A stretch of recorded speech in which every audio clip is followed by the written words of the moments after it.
Assalamualaikum warahmatullahi wabarakatuh. Alhamdulillahilladzi hadana li hada wa ma kunna linahtadiya laula an hadanallah. Asyhadu an la ilaha illallah wa asyhadu anna Muhammadan abduhu wa rasuluhu la nabiyya ba'da. Puji syukur marilah sama-sama kita panjatkan atas kehadirat Allah Subhanahu wa taala yang mana Allah telah memberikan nikmat dan karunia-Nya kepada kita sehingga kita dapat berkumpul sebagaimana mestinya kita melaksanakan kegiatan kita sehari-hari. Selawat berangkaikan salam, tak lupa pula kita sanjung sajikan kepada penghulu alam, iaitu baginda Nabi besar Muhammad sallallahu alaihi wasallam, yang mana beliau telah membawa kita dari alam jahiliyah menuju alam Islamiah, dari alam kebodohan menuju alam yang berilmu pengetahuan, seperti yang kita rasakan pada saat hari yang berbahagia ini. Baiklah, pada kesempatan kali ini kami dari kelompok 4 ingin menjelaskan mengenai dengan teori belajar sosial dan aplikasi dalam kimianya. Yang pertama mengenai dengan pengertiannya yang akan dijelaskan oleh Putri Fazlia. Yang kedua mengenai dengan ciri-cirinya yang akan dijelaskan oleh Tasya Wahyuni. Yang ketiga mengenai dengan prinsip-prinsipnya yang akan dijelaskan oleh Cindy Putri Kairani.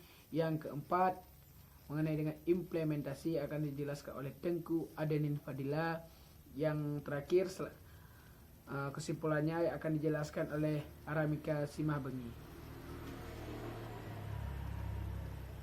Terima kasih untuk moderator. Saya akan menjelaskan teori belajar sosial. Teori belajar sosial merupakan perluasan teori belajar perilaku yang tradisional. Teori ini dikembangkan oleh Albert Bandura 1969. Ia adalah seorang psikologi. Prinsip dasar belajar hasil temuan Bandura termasuk belajar sosial dan moral. Belajar sosial adalah gabungan atau penggunaan, sedangkan moral etika. Bila kita tidak mempunyai etika, maka kita akan dianggap negatif sama orang karena etika kita kurang. Sekian. Terima kasih kepada moderator. Berikut saya akan melanjutkannya, yaitu ciri-ciri teori pemodelan Albert Bandura. Ciri-ciri teori pemodelan Bandura diantaranya, yang pertama, unsur pembelajaran utamanya adalah perhatian dan peniruan, karena manusia merasa telah memperoleh tambahan ketika mereka meniru sesuatu, dan meniru sesuatu itu membutuhkan pengamatan. Jadi, itulah mengapa unsur pembelajaran utamanya adalah perhatian dan peniruan. Yang kedua, tingkah laku model boleh dipelajari melalui bahasa, teladan, nilai, dan sebagainya. Yang ketiga, pelajar meniru suatu kemampuan dari kecakapan yang didemonstrasikan guru sebagai model. Baiklah, saya di sini ingin menjelaskan atau memaparkan prinsip-prinsip yang mendasari teori belajar sosial, yaitu ada pun beberapa prinsip yang Bandura kemukakan. Yang pertama yaitu prinsip faktor-faktor yang saling menentukan. Bandura menyatakan bahwa diri seorang manusia pada dasarnya adalah suatu sistem atau self-system. Sebagai suatu sistem bermakna bahwa perilaku berbagai faktor pada diri seorang dan peristiwa-peristiwa yang terjadi dalam lingkungan orang tersebut secara bersama-sama saling bertindak sebagai penentu atau penyebab yang satu terhadap yang lainnya. Berikut ini dijelaskan interaksi berbagai faktor pembentuk sistem diri, yaitu ada P, singkatan dari personal atau kepribadian seseorang, dan B adalah behavior atau perilaku seseorang, dan E adalah singkatan dari environment atau lingkungan luar. Sistem yang saling terkait seperti yang ditampilkan dalam bagian di atas menggambarkan ketiga faktor, yaitu faktor kepribadian, yaitu personal, faktor perilaku, dan faktor lingkungan.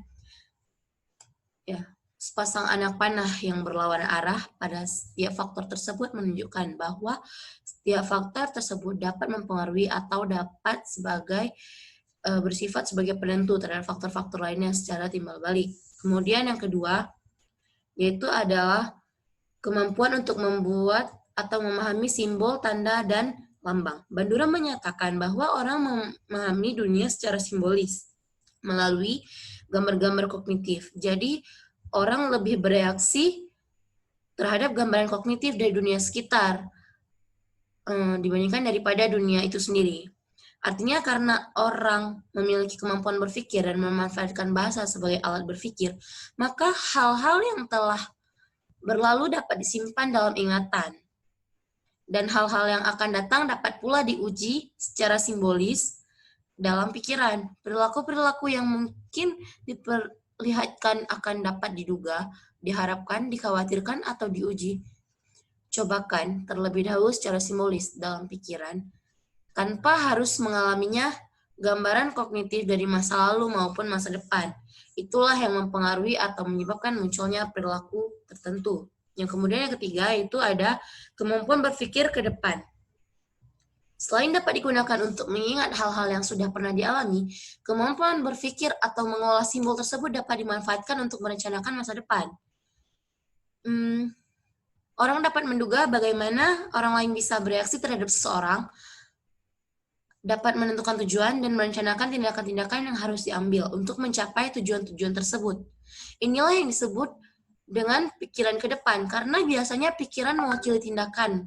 Kemudian yang keempat yaitu ada kemampuan untuk seolah-olah mengalami apa yang dialami orang lain.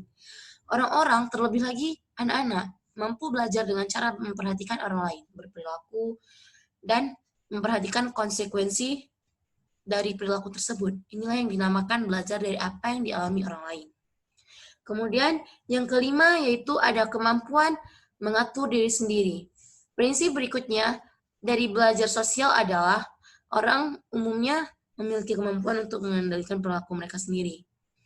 Seberapa giat orang bekerja dan belajar, berapa jam orang tidur, bagaimana bersikap di muka umum, apakah orang mengerjakan pekerjaan kuliah dengan teratur, dan sebagainya. Adalah contoh perilaku yang dikendalikan. Perilaku ini tidak dikerjakan, tidak selalu untuk memuaskan orang lain, tetapi berdasarkan standar dan motivasi yang ditetapkan diri sendiri. Tentu saja, orang akan berpengaruh oleh perilaku orang lain, namun tanggung jawab utama tetap berada pada diri kita sendiri.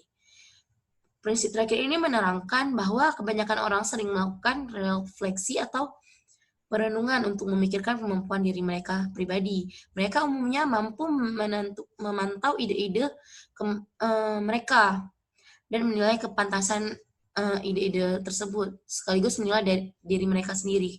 Dari semua penilaian diri sendiri itu, yang paling penting adalah penilaian terhadap beberapa komponen atau seberapa mampu mereka mengira diri mereka dapat mengerjakan suatu tugas dengan sukses, yaitu kemampuan untuk berefleksi. Terima kasih sebelumnya.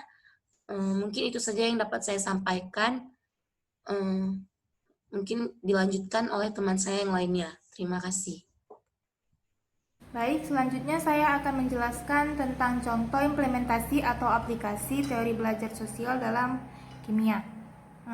Seperti yang sudah teman saya jelaskan sebelumnya, bahwasanya teori belajar sosial menurut Albert Bandura yaitu seseorang belajar dari orang lain melalui observasi, peniruan, dan pemodelan, atau seseorang belajar melalui pengamatan perilaku orang lain, sikap dan hasil dari perlakuan orang tersebut.